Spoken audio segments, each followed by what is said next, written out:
In this video, I'm going to talk about one of the most important elements you can consider when analysing film, mise-en-scene. Now, as you can see, it's a French word. Being French, you should use your correct French accent. I believe I learned French for 4 years, so I'm pretty sure I can get it right. I believe the correct pronunciation is mise-en-scene. So make sure whenever you talk about mise-en-scene, you use your correct, very authentic French accent. Now, being French, it does not translate all that easily into English. There's a few ways you could interpret it. Some people say it means putting into the scene or everything in the frame. I like this definition. Setting the stage. It really conveys the idea that mise-en-scene is all about organizing the various elements into the frame of your film to best tell your story. Setting the stage. There's various things we need to consider when we're looking at that. You need to consider the sets.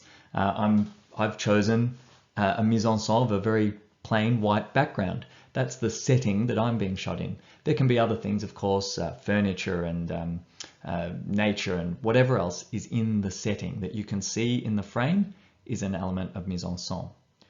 There's also props. Props are things that we hold, things that we touch, or the actors hold and the actors touch. Any object that the characters interact with or the actors interact with becomes a prop. We've also got the actors themselves, their physical appearance, so the choice of actor, the costuming they're wearing, makeup, as well as how they're holding their body, their facial expression, where they're placed in the frame. And finally, lighting. The way light and shade is used also helps to arrange the frame, to set the stage. But it's not just those 4 things that we need to consider in isolation. We need to think, how do they all work together? How are they arranged in the frame? That's called composition. How has the image been composed?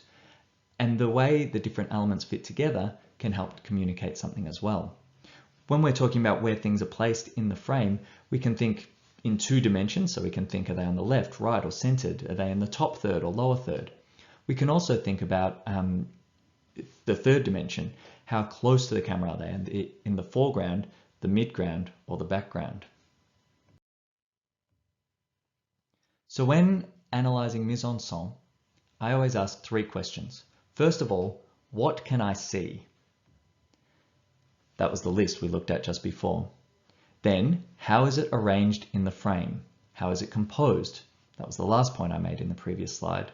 And finally, what does this communicate to the audience? What do I see? How's it composed?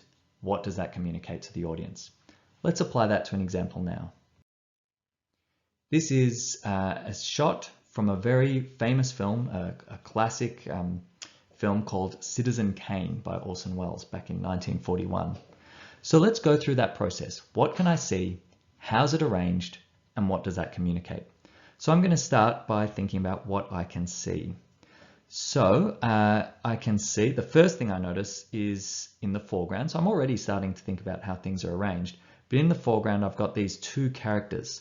What can I see about them? Well, I notice they're wearing dark clothing. The darker shades really stand out in the foreground there. I notice a tie here and a hat over here, so it's quite formal clothing as well.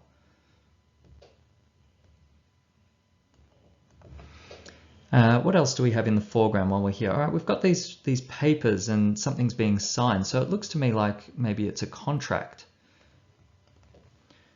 That seems to be the main elements in the foreground. 2 people in dark formal clothing signing some kind of legal document or contract. What else do I see? Okay, well, now I can look into the midground, and we've got another character here. So again, what do I see in the midground? What do I see about this man? Well, the first thing that really stands out to me is he seems to have a very concerned expression. My handwriting is not very neat today, but a concerned expression. I also notice, especially when compared to the 2 characters in the foreground, he's wearing lighter, more casual or sort of working class clothing. So that's something I definitely want to note.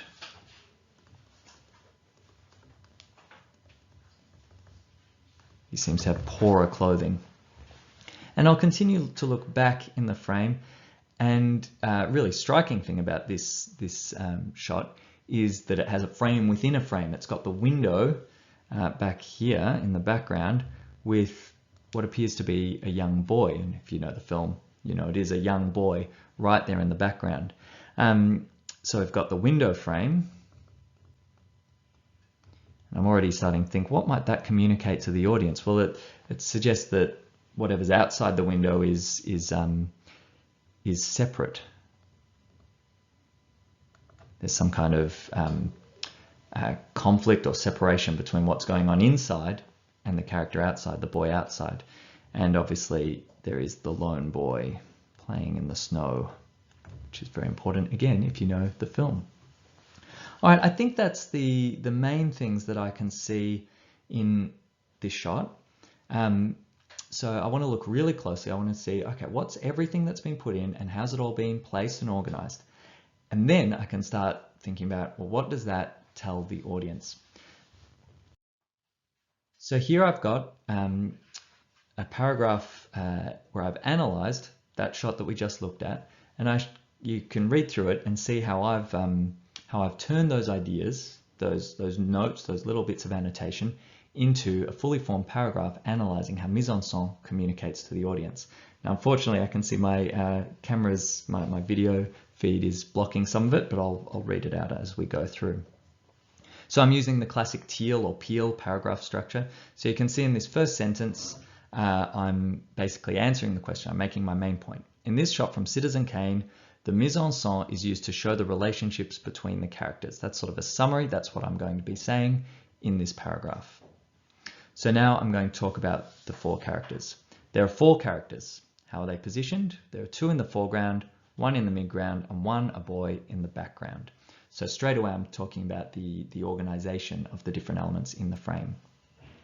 I need to always explain, what does that communicate to the audience? From this placement, we can assume that the three adults are discussing the boy. The window frame, another element of mise-en-scene, part of the setting, the window frame accentuates the fact that the boy is outside and isn't part of the decisions being made about him.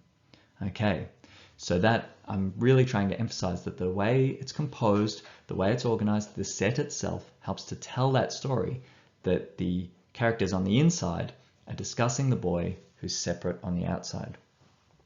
The clothing and placement of the adults indicates that the two in the foreground, with their dark formal attire, straight from my notes, are in control of the situation more than the man in lighter working clothing. This is also reflected through facial expressions. So I'm touching on acting here as well, but it's still part of the mise-en-scene because it's something that's been placed in the frame. It's something I can visually see. This is also reflected through facial expressions, as the working man looks concerned, while the woman has a determined, firm expression. Finally, the document being signed in the foreground shows its importance, so its placement in the foreground shows that it's very important. And it shows that their decision is final and official. Overall, the mise-en-scene shows that the boy's fate is out of his hands, as the adults inside make serious and concerning decisions about his future. So this is my linked sentence now when I bring it all back together and try to sum up. How do all those elements of mise-en-scene work together to communicate something to the audience? So remember, mise-en-scene is a very, very important element of film language. It's about what you can see and how it's all organized to help communicate a story to the audience. Happy analysis, happy analyzing.